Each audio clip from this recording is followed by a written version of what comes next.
정동에서 세문안로를 따라 올라오시면 한국의 또 다른 최초의 교회인 세문안교회가 있습니다.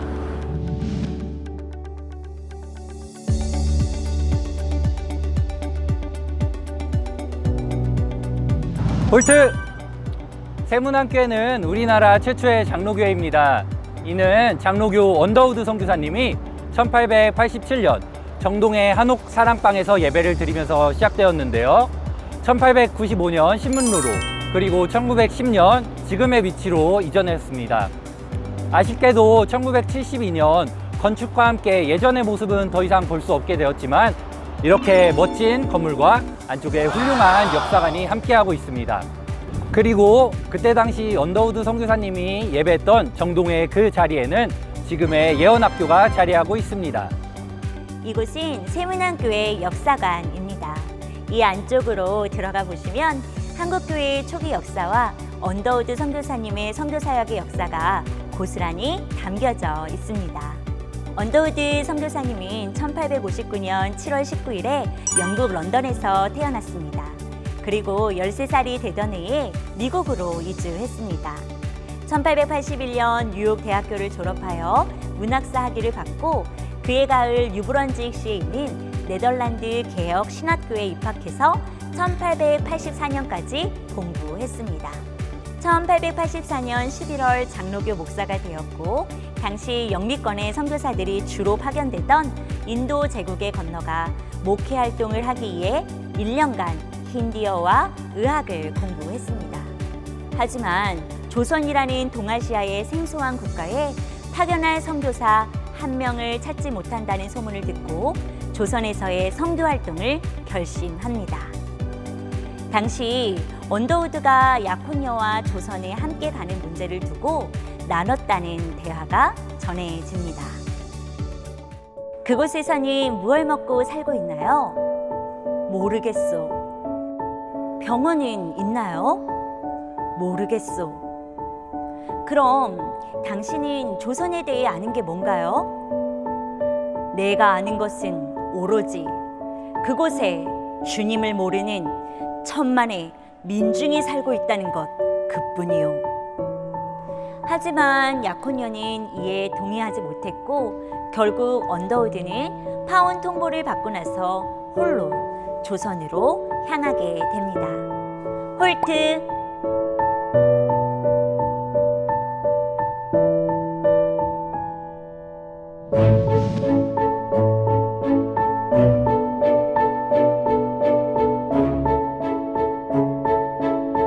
이곳 연세대학교는 언더우드 선교사님의 교육 선교가 시작된 곳입니다. 연세대학교의 이름은 서양 종교 개신교가 어떻게 한국 땅에 안착되었는지 잘 보여주고 있습니다.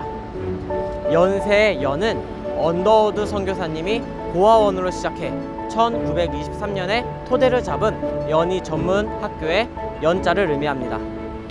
세는 제중원에서 시작해 1904년에 새롭게 지어진 세브란스 병원의 세자를 의미합니다.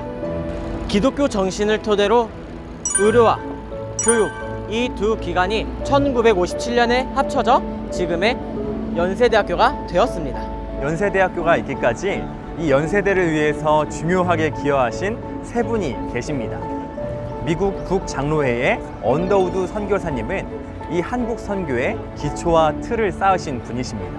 그리고 의학박사 에비슨 선교사님은 이 한국에 오셔서 제중원을 통해 한국의 근대의학의 틀을 쌓으신 분이십니다.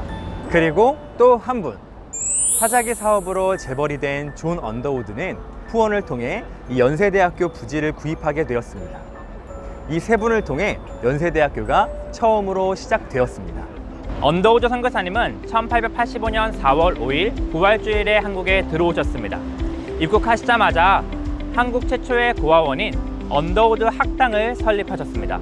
언더우드 학당은 1905년 경신학당이란 이름으로 변경되었습니다. 이는 지금의 경신고등학교의 모체가 됩니다. 이후 1915년 경신학당을 중심으로 고등교육기관인 경신학교 대학부를 설립합니다. 경신학교 대학부는 1917년 연희전문학교라는 이름으로 변경되었고 이는 지금의 연세대학교의 모태가 됩니다. 언더우드 선교사님은 번역 사역에도 힘썼습니다. 입국한 직후부터 신약의 4대 복음서를 번역했는데요.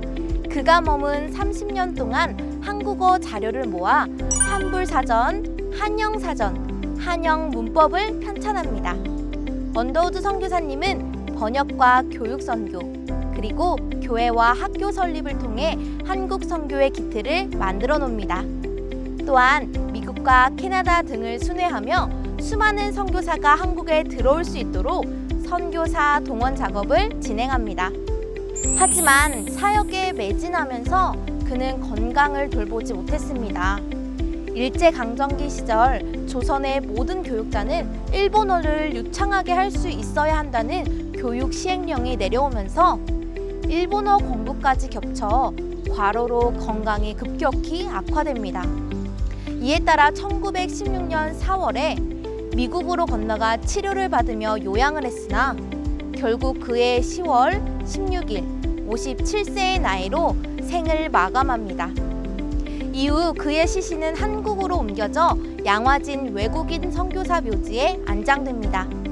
현재 연세대학교는 1910년도부터의 자취와 유적들을 고스란히 담고 있습니다. 지금 있는 대부분의 옛 건물들은 1920년도에 준공이 되었는데요. 그중 한 기부자의 이름을 딴 스팀슨 관이 있습니다. 이 건물은 연세대학교의 최초의 석조 건물입니다. 이 건물은 2층으로 이루어져 있는데요. 연희전문학교 본관으로 사용되었고 지금은 대학원 및 대외협력처로 사용되고 있습니다. 언더우드관은 1924년 언더우드 선교사님을 기념하기 위해 세워진 4층으로 된 석조 건물입니다. 문과대학으로 계속해서 사용되어 왔지만 현재는 대학본부로 활용하고 있습니다. 그리고 그 앞에는 지금 언더우드 선교사님의 동상이 세워져 있습니다. 아펜젤러관은 1924년 감리교 선교사인 아펜젤러 선교사님을 기념한 건물입니다. 미국 매사추세츠주 피츠월드의 제1감리교에서 받은 기부금으로 지어졌습니다. 신축 당시 이학관으로 사용되었으며 현재는 사회복지대학원 건물로 사용되고 있습니다. 홀트!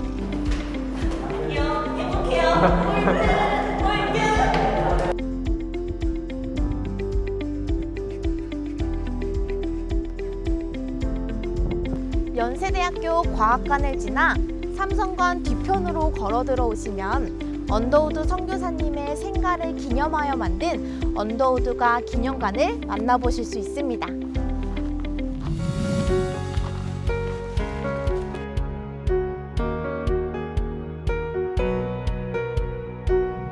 홀트! 언더우드가 기념관은 4대째 대를 이어 한국 사회와 교회를 섬겼던 언더우드 가문의 헌신을 기념하기 위해 마련된 건물입니다. 이는 언더우드 선교사님과 자녀들이 살던 집을 개조한 건물이며 2003년도에 개관했습니다. 이곳에는 언더우드 선교사님의 사역 자료 및 영상 자료와 당시 선교사님이 사용하던 서울 지도가 있습니다. 그리고 타자기 사업을 하며 선교 사역을 적극적으로 도왔던 선교사님의 형 존 언더우드 회사에서 만든 타자기 등이 전시되어 있습니다. 우리 함께 돌아가 보시겠습니다.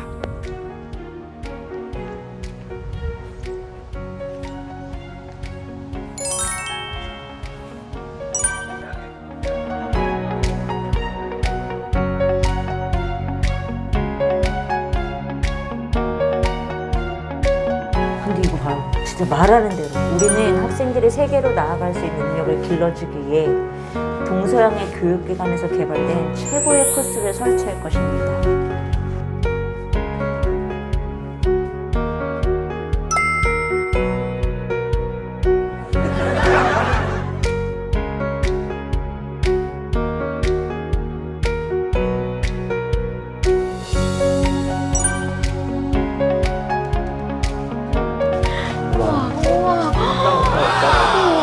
진짜 예쁘다. 우와. 내 꿈의 집이다 진짜. 저도요. 그래도 사진이 다 있네요. 길에서 연도마다.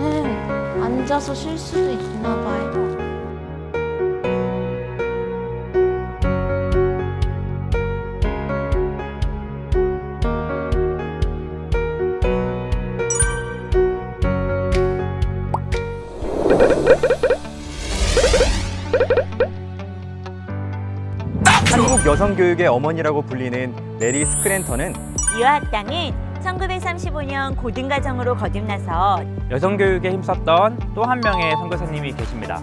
대화여고, 대화여대가 됩니다. 책이랑 관련이 없는 사람들이라고요?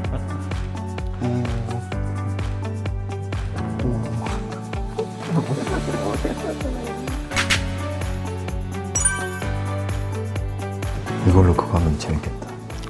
사람 나오는 수로 밥 사기? 내기하기, 하십니까?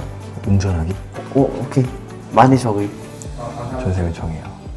많이 나온 사람. 오케이. 많이 나온 사람이 운전하기. 운전하기. 오케이. 먼저 하세요. 오케이. 바로 앞에 이렇게 계시는 거 아닙니다. 오케이. 매너. 여기야. 착해 주시면 준비하겠습니다. 사람이 없네요. 진짜 여기네요. 한 명이라도 나오면 게임이 끝나는 거야. 한 명이라도. 제가 나이거든. 눈을 하나, 둘, 셋, 넷.